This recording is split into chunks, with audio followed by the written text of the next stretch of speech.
Noong 2016, nanalo si Rodrigo Roa Duterte bilang Pangulo ng Pilipinas.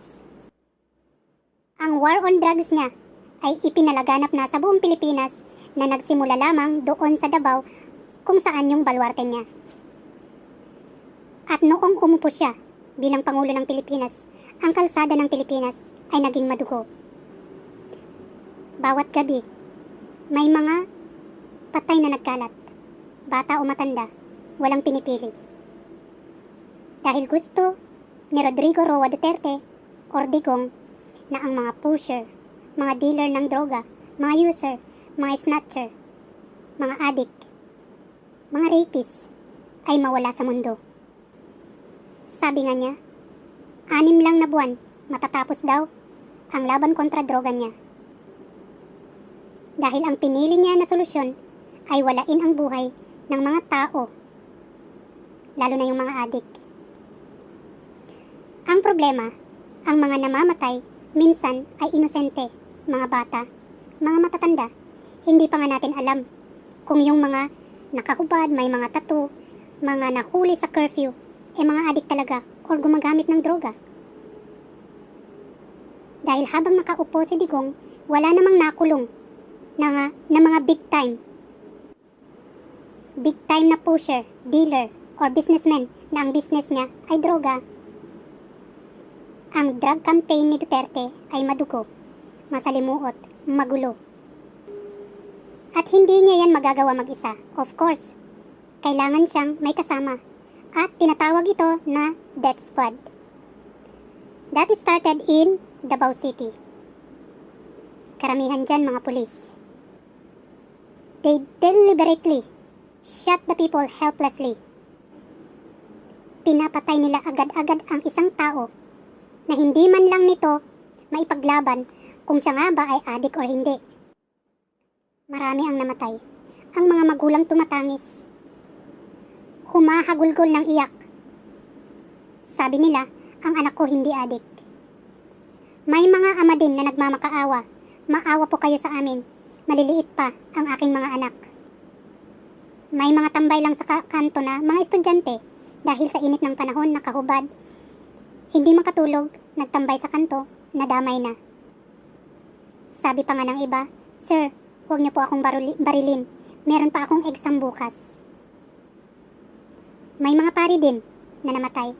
Sabi nga ng pari, huwag po, pari ako." Ibig sabihin, pari ako, wala akong alam dyan. Pero wala silang patawad. Ang mga namatay na ilibing na lang na hindi nabigyan ng katarungan. Marami ang nakakita pero tahimik sila. Pinili nilang tumahimik dahil nakakatakot, baka sila ang isunod. Sa pananahimik ng mga magulang, ng mga anak, ng mga ate at kuya, ng mga witness, may isang pare na hindi tumahimik. Isang pare na lumaban ng ilang taon para sa katarungan. Siya si Father Flavi Villanueva, isang SPD. Hindi na nahimik, nagsalita siya. Isang alagad ng Diyos na matapang na lumaban sa kasamaan ng desisyon ni Duterte. May mga pagkakataon, meron siyang ginawa. Hinukay nila ang mga bangkay para madala kay Raquel Fortun para pag-aralan ito, isang forensic expert. At marami silang natuklasan.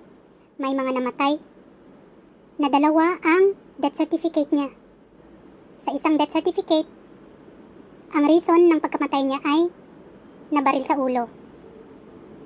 Sa isang death certificate naman, nagkaroon ng hypertension. Kung hypertension ang ikinamatay, bakit may baril sa ulo? Sinasabi pa ng iba, natural cause of death. Pero bakit may bala sa dibdib? Ang daming baril sa ulo. Ang iba hindi na natagpuan dahil pagkatapos ng tinalian, isinako, nilagyan ng pabigat at itinapon sa dagat. Ang iba, inilibing na lang kung saan-saan. Ang iba naman, chinapchap at ikinalat sa kung saan-saang panig ng bansa. Hindi katanggap-tanggap na paraan ng kamatayan. Nakakagalit. Yan ang nagtulak kay Father Villanueva para himukin ang mga witness, mga pamilya ng namatayan para magsalita.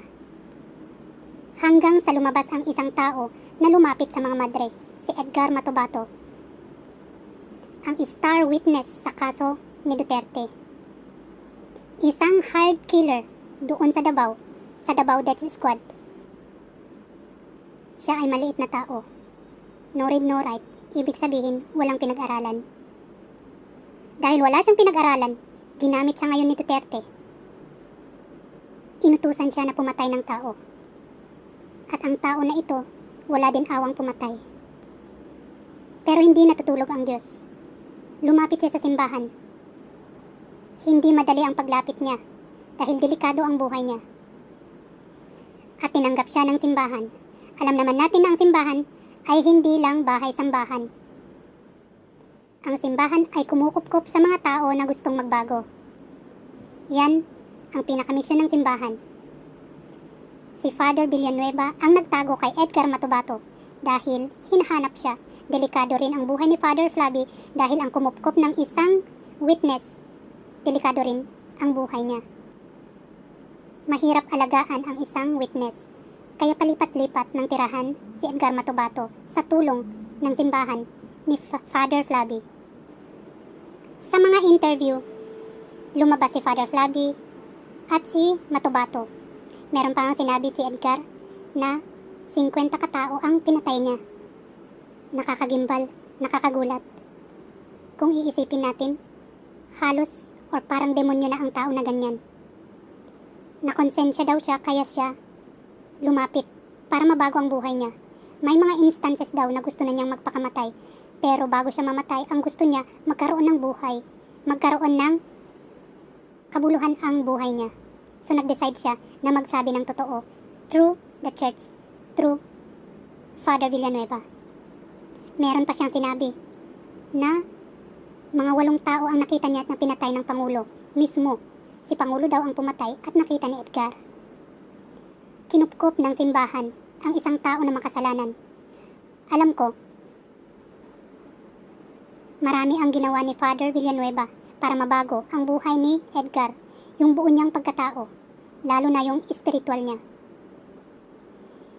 Ibinigay kay Matubato ang sakramento. Ang mga sakramento na meron ang simbahan, bininyagan, kinumpirma, pinag-confess, pinagkomunyon, at inalagaan siya, binihisan, binigyan ng shelter. Hanggang sa nag-decide sila na kailangan ni Edgar na lumabas ng Pilipinas para ma-meet niya yung abogado niya, yung magre-representa sa kanya sa ICC dahil magiging star witness si Matubato sa ICC. Naisampa na kasi ang kaso ni Duterte sa ICC. Matagal na. At si Senator Trillanes ang nagdala ng kaso kasama ang mga biktima sa ICC. Lumabas sa Pilipinas sa tulong ni Father Villanueva si Matubato. Pinalitan nila ang identity niya. At dahil dyan, na-issuehan si Duterte ng warrant of arrest. Nahuli siya sa airport noong pabalik siya ng Pilipinas, galing siya dito sa Hong Kong. Ang testimonya ni Matubato at ni Las Cañas at ng iba pang mga witnesses ay naging solid para ma-issuehan si Duterte ng warrant of arrest. Nadakip ngayon si Duterte at hindi inaasahan ng marami ang araw na yan. Marami ang nagulat dahil ang akala natin kahit si Digong mismo ay hindi siya mahuhuli. Pero ang Diyos hindi talaga natutulog. Narinig niya ang panalangin ni Father Flavi, 10 ng mga ibang mga pari at ng buong simbahan. Taimtim na humihingi ng hustisya. Narinig din ng Diyos ang iyak ng mga bata na nawalan ng magulang. Ang iyak ng mga magulang na nawalan ng anak. A day of reckoning has come. Nagbunyi ang mga tao. Isa na doon, si Senator Leila de Lima. Pinakulong noon ni Duterte. Nagtiis siya sa bilangguan sa mainit na 4 na sulok na silid. Nagtrabaho siya bilang isang senador walang access sa internet, puro sulat. Sa matagal na laban ng katarungan, isang pari, ang taimtim na nananalangin, si Father Flavi Villanueva. Sigurado nagulat din siya. Naging masaya din, hindi dahil sa nahuli yung isang tao, kundi dahil sa magkakaroon ng katarungan ang matagal niyang ipinaglalaban. Matagal na ipinaglalaban nila kasama ang mga biktima. At ng pagbabago ni Edgar Matubato. Sa pagitan ng laban ng mabuti at masama, isang pari ang hindi natakot, isang pari ang nagsakripisyo. Isang pari ang naging daan sa pagbabago ng isang maliit at illiterate na tao. Isang pari ang nagkaroon ng bahagi sa pagkadakip ni former President Rodrigo Roa Duterte. Tuloy pa din ang laban hanggang sa ngayon dahil ang katarungan ay hindi makukuha